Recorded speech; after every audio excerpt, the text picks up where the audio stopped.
欢迎来到 TGN Star News 频道，请订阅频道，所以大家不要错过当天最热门的新闻。我们今天的时事通讯包括以下内容。再说一个事实，王一博第21名不是他们，是因为进站换人的时候团队发车时间判断失误，被罚23秒，所以王一博最终排名受影响，令人遗憾。被罚23秒却跑出最快圈速，王一博在逆境中证明，真正的强者不因一时挫败停下脚步。他用全场最稳定的圈速回应质疑，赛车不是靠名气，而是靠每一次训练的汗水和赛道上的永不言弃。昨天在上海的赛车场上，发生了一件让人议论纷纷的事。85号赛车本来跑得挺顺，排位也不错，结果在比赛过程中进站换人的时候出了问题，被罚了23秒。这一下子就从小组第1名掉到了第7名。最后全场成绩出来是第21名，有些网友就开始说他是吊车尾，觉得他只是靠名气来参加比赛。其实事情没那么简单，这次失误不是车手技术不行，而是团队在计算发车时间上出现了错误。按规定，进站在时间上有非常严格的要求，哪怕提前或者延后1秒钟都可能被判违规。当时车队没有把握好这个时机，导致被判罚，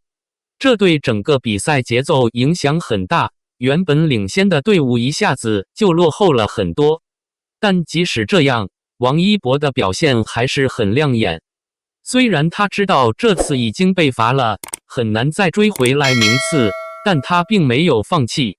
他一直开着车，在赛道上一圈接一圈地跑，而且每圈都在努力提高自己的速度。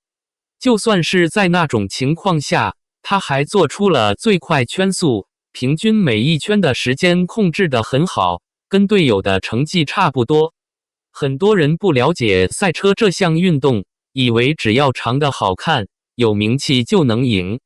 但实际上，赛车是一项非常专业的竞技项目，考验的是车手的技术、反应能力以及和团队之间的配合程度。王一博之前骑摩托车的时候就已经拿过奖项，后来转战4轮赛车也是慢慢积累经验，一步步成长起来的。这次的比赛有57辆车参与竞争，现场观众坐满了看台，解说员都说他的加入让这场比赛受到了更多关注。不过名气带来的压力也不小，一方面大家对他期望很高，另一方面又有很多人等着挑毛病，尤其是在遇到这种突发状况之后，很容易成为攻击的目标。但是王一博没有去解释什么，而是选择用实际行动证明自己。他知道这场比赛输了，但他还在坚持完成剩下的路程，并且尽可能的提升个人表现。这不仅仅是一场比赛的事情，它反映了一个现象，现在很多明星开始尝试进入不同的领域发展。有的人可能会觉得这只是为了炒作或者增加曝光率，但如果真的想要在这个行业立足，光靠外表是没有用的，必须要付出足够的努力，才能获得认可。就像王一博一样，他并不是一开始就很厉害，而是在不断学习中进步的。无论是骑摩托还是开4轮赛车，他都是通过一次次训练和实战积累下来的成果。这次虽然遇到了困难，但他依然保持着积极的态度，继续向前冲。其实生活中也有很多类似的情况，当我们面对挑战时，有时候也会遇到不公平的事情，比如被人误解或者是运气不好。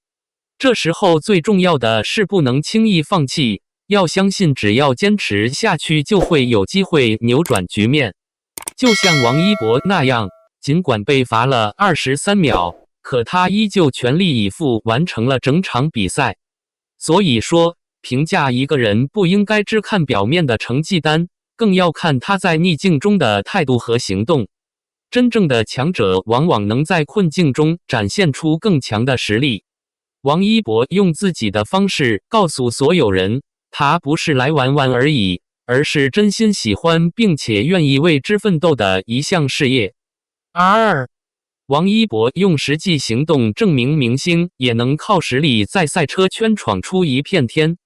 4月18日，上海国际赛车场上，85号梅赛德斯 AMG GT3 EVO 赛车稳稳冲过排位线，王一博跑出了2分03秒357的圈速，在57辆车里排第24，同时在业余组也拿到第10名。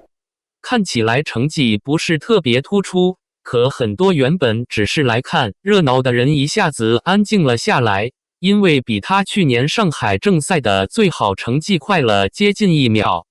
他在排位赛连续跑了4圈，逐步提高速度，从最开始的2分03秒791一路跑到最牛的成绩，全程没出错。现场的看台上绿颜色的应援旗一片飘扬，门票提前1个半月就卖完了，创了 China GT 10年来最完美的售罄纪录。更让人吃惊的是，现场女性观众比例从去年12%左右突然飙升到近90%。虽然弹幕里还有靠脸吃饭的声音，但懂行的车迷和解说员都闭嘴，开始讨论他的走线、刹车点和在压力下还能保持的稳定性。王一博用一次比一次快的圈速，狠狠给流量明星跨界玩赛车的标签泼了冷水。其实他是第一个在中国拿到国际汽联 FIA 级赛车执照的内地娱乐圈艺人，拿到这张执照是在2025年9月，代表他有资格参加国际 GT 的地区比赛。在季前测试时，他在50度的高温环境下跑出了2分02秒332的最快圈速，比去年同期快了2秒多。赛车不像拍戏，指挥方向、刹车、调速都要靠核心力量、反应速度和冷静应对。很多网友说他就靠脸，但懂车的人都知道，随便试一圈都可能手忙脚乱，更别说高速弯道还能精准控车。王一博从玩摩托到转战4轮赛车，只用了2年多的时间，都能在激烈的 GT3 组里不断进步，这背后肯定不是单纯的流量。其实他的赛车路并非一时兴起，早在2019年，他就在亚洲摩托车锦标赛 ARRC 中国赛区亮相，拿到了新手组合混合组的冠军。当时他还算是娱乐圈的新人，但已经在高风险运动里带出了点名气。2020年在珠海的摩托车比赛中摔车让他爆红，也让别人开始注意到他的潜力。赛车本身就不是安全的游戏，它更像一场用身体和意志抗争的战斗。他从骑摩托转到开赛车，没有选择轻松的明星体验赛，而是一点点从 GTSC 系列开始扎根，努力考取执照。2024年，他和职业车手方俊宇搭档，在珠海站就荣获冠亚军，创造了明星车手的佳绩。2025年在宁波的雨战中，他还在湿漉漉的赛道上跑出了最快圈速，弯道上的 G 值高达 2.3， 展现了职业车手的水平。再到上海站，他在 GT3 业余组争赛中还赢了比赛。所有这些成绩铺成一个明白的轨迹，一个从零开始，靠努力突破的年轻人，把对速度的热爱变成了实际成果。外界最喜欢理解的是流量和实力之间的关系。有些声音觉得他纯粹是靠明星身份吸引注意，女性观众多了，门票提前售空也被说成是粉丝效应。但换个角度看，这反映了中国赛车运动本身很小众，门槛高，很多人不懂，观众基础有限。王一博的加入像是给这项运动加了一股新力量，把更多普通人带到赛道上。解说员在直播中说，他几乎是一人带动了 China GT 的热度，吸引了更多关注。像51 GT3 这样的大型赛车网站也建立了它的职业档案，支持多种语言，这在中国车手里很少见。社交平台上，既有人说帅就行，也有人分析他的跑圈技巧和轮胎管理。这种讨论让赛车不再只是少部分人的圈子，而开始走进大众视野。他的成绩提升也是实实在在的，坚持不懈的努力起作用，1年多时间圈速提升了2秒多，背后是不断的训练、测试和数据分析。场外热闹归热闹，正赛还是要看赛场上的表现。他现在在 UNO Racing 车队开85号车，和马来籍的职业车手 Melvin MOH 搭档。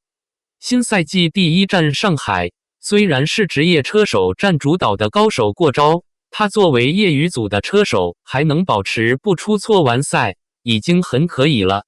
看看他过去2个赛季，在 GT3 级别的比赛中拿了6次以上的奖，包括冠军和亚军。这行很讲究1秒之差，他每一次进步都要再吊车，赛道和体能上花很多心思。车内温度常常超过50度，心跳都快180了，还得冷静应对冒烟时的救车动作。这些细节不是镜头能全拍出来，但都在证明他在从明星车手变成真正职业车手的路上走得踏实。放在国内汽车运动的整体环境下，它的存在让许多年轻人看到可能性。只要热爱，身份不是障碍，实力才是底线。外界对这种跨界的人物态度其实有点复杂，一方面期待偶像在新领域有突破，另一方面却习惯用原来的标签看人。王一博的赛车故事放大了这种矛盾。他没有避开自己艺人的身份，却用成绩让那些质疑的人变得沉默。他在社交媒体上也会分享练习、比赛的细节，展现专注的模样和场外形象形成对比，这令人觉得更真实。虽然还没有公开他未来具体的团队安排或合同调整，但他的持续进步明显是在为比赛做准备。后续的几场正赛表现将检验他的稳定性，整个赛季的走向也会决定他的跨界故事还能走多远。还有一些信息他没透露，包括正式比赛中的战术细节、对阵其他高手的表现、国际比赛的规划，这些都还在进行中。最让人关注的是他能不能在职业组里继续缩小差距，或者在业余组保持优势。今年的 China GT 还计划走到国外，新增马来西亚雪邦站，这对他来说既有挑战也有机会。公众的关注基本上都源于那一点点悬念，一个从摩托车手转到4轮赛场的年轻人能走多远。总结一句，他的赛车路其实是一个不断用努力换取进步的故事。从获得国际执照到不断提升圈速，他用实际行动证明，不是外表的标签，而是在赛道上的拼搏和坚持最重要。未来如何，暂时还难说，但正是这些努力让这项运动变得更有意思，也让更多人相信，跨界不代表浅尝辄止，流量也有可能变成真正的动力。未来还有很多未知数等着他去探索，也许还会遇到更多的挫折和考验。但只要保持这份热情和毅力，相信他会越走越远。毕竟在这个世界上，能够做到不因一时失败而停下脚步的人并不多见，而那些能够在风雨中前行的人，终将收获属于他们的成功与荣耀。